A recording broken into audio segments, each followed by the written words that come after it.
بروکسل امروز میزبان نشست مهم در مورد زنان افغانستان است. نشست تحت نام زنان توانمند افغانستان مرفه. در آغاز این نشست محمد اشرف غنی رئیس جمهور افغانستان آمد و گفت که دستاوردهای زنان افغانستان حقوق آنان قابل مذاکره و معامله نیست.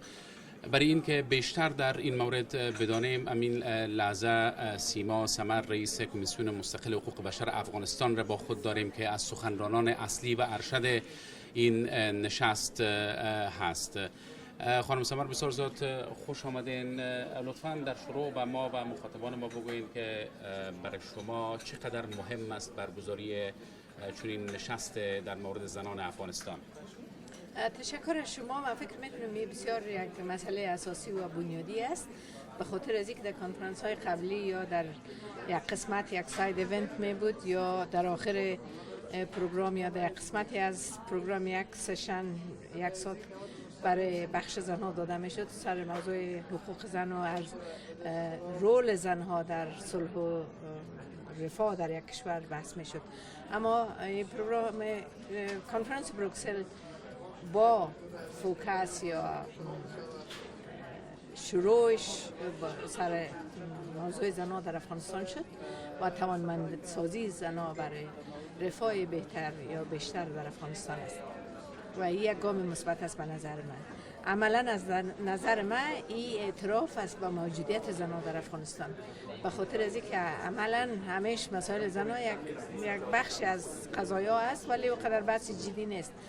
اما من فکر میکنم که یک آغاز خوب است. امیدوار هستم که واقعا زنها به عنوان نصف نفوس جامعه، به عنوان اثرگذارترین بخش از جامعه مورد توجه بیشتر قرار بگیره. خانم سمر، از عمده ترین نگرانی های زنان افغانستان برگشت و روزهای تاریک و دشوار است که اونها در خانه هایشان محصور بودند، به مکتب رفتن نمیتونستند، به دانشگاه ها و پانتون ها رفتن نمیتونستند، بیرون از منزل کار کردن نمیتونستند. چه امیدواری شما میتونین به اونها بتین از این نشست؟ من فکر میکنم که افغانستان امروزی افغانستان 15 سال پیش یا 16 سال پیش نیست. چی در بخش زنها ما یک تعداد زیاد زنای توانمند داریم و درس خوانده داریم، تحصیل کرده داریم. زنای که در سیاست هست، زنهایی است که در بخش اقتصاد رول بسیار اساسی رو بازی میکنن و در پولیش ما یک نسل جوان تحصیل کرده مرد داریم که یعنی مصمم هستند و اعتقاد دارند که بدون زنها در افغانستان انکشاف و صلح پایدار و ثبات نمیآید. به این دلیل است که ممکن نیست که افغانستان 15 سال پیش یا 16 سال پیش ببرند.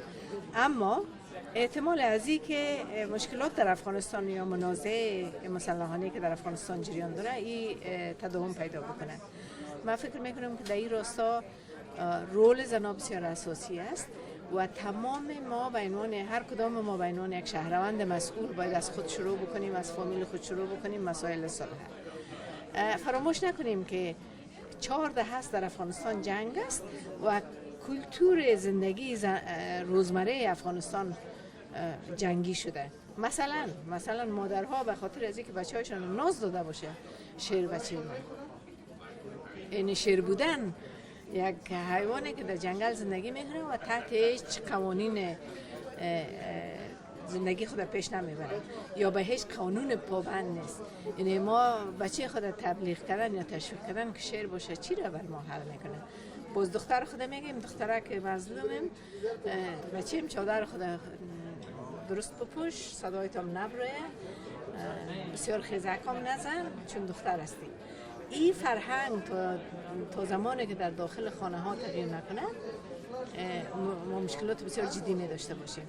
چگونه به نظر شما میتونه تغییر بکنه امی فرهنگی که رئیس جمهور غنی هم برش به عنوان فرهنگ مرد سالارانه خطاب کرد؟ یک شیوهش از نظر من شیوه بسیار اساسی و بنیادیش تعلیم تربیت است. و در تعلیم تربیت تغییر نصاب تعلیمی از ارزش‌های انسانی، از برابری و از عدم تبعیض باید گپ بزنه و ما امیر رقم ادامه بدیم. شما حالا می‌بینین که متاسفانه در بعضی از نهادهایی که ظاهراً به نام تعلیم است، در اونجا فرهنگ بسیار مردانه خشن تبلیغ میشه که صدای زن کس نشنوه و صدای پای زن کس نشنوه و زن مثلا جامعه را فاسد میکنه. این اساساً این طرز دید اساساً خودش بنیاد فروپاشی یک جامعه را ایجاد میکنه و اینا کسایی است که اساساً به شخص خودشان، به کرامت انسانی خودشان اعتماد نداره. و متاسفانه ما از این افراد هم داریم در جامعه، در پلوی از این که نسل نو ما درس خوانده و خوب شده و آزادی بیان اینا رشد کرده، دسترسی به معلومات بسیار زیاد است از طریق اینترنت و تلفن و فیسبوک و ما چون نمیفهم چی و چی، اما مشکلات جدی هم داریم که باید بهش برخورد شود.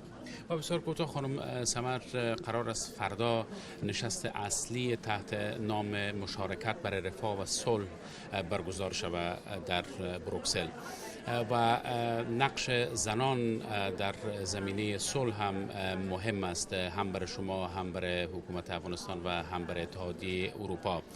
من میخوایم بدانم که در واقع نقش زنان در پروسه های صلح در چه حدی بوده در افغانستان؟ البته ما در اواخر 2 نفر در سطح لیدرشپ برای شورای عالی صلح داریم. قبلا ما 69 نفر در شورای عالی صلح داشتیم، 9 نفر و خانم بود. اما این خانم ها را در حد یا در حد تصمیم گیری اینا رو رشد نداده بودن. مثلا وقتی که می رفتن با پاکستان گپ بزنن، زنها رو کس نمی برد. اگر می برد، زنها در مجلس های اصلی و بنیادی اشتراک نداشت و این به نظر من کار درست نیست. با وجودی که خوب شده تعداد زنها یا ما یک زن در سطح معاونیت شورای عالی صلح داریم، بر من شخصا کفایت نمیکنه، راضی نیستم، کافی نیست. ما مثلا 5 معاون داره شورای عالی صلح، 1 نفرش زن است. ما 1 بر 5 هستیم هنوز، ایواز که 50% باشیم. و در این راستا من فکر میکنم که بسیار عالی است که بگوییم 50%، اما خوب است که عملی شود. و در این راستا من هنوزم فکر میکنم که زنها در سطوح مختلف باید شریک قضایا شود. با زنایی که در قرى و قصباتی که به خصوص که ناامن است، کس نظرات از اونها رو در نظر نمیگیرن و ما به صلح دائمی مثلا دسترسی پیدا نمیکنیم. ما مثلا میخوایم بگویم که در کلمبیا مثلا شما خبر دارین که قرارداد توافقنامه صلح بین دولت کلمبیا و فارک و گروهی که می جنگید در مقابل دولت امضا شد، در حالی که هیچ گونه مسئولیت قضایی داده نشده بود، در حالی که فوکس اصلی، مرکز اصلی توافقنامه صلح قربانی‌ها بود. شما توافقنامه صلح افغانستان رو می‌بینید، قربانی‌ها هیچ مطرح نیست. بنابراین بسیار امیدوار هستم به جای برسه. اما پس در بخش صلح به نظر شما صلح به هر قیمت یا صلح با عزت و پایدار و عادلانه؟ صلح به هر قیمت آتش بست است. آتش بست برای زمینه را مساعد می‌سازه بر گفتگوی بیشتر، اما صلح دوامدار نمیاره، امنیت انسانی نمیاره.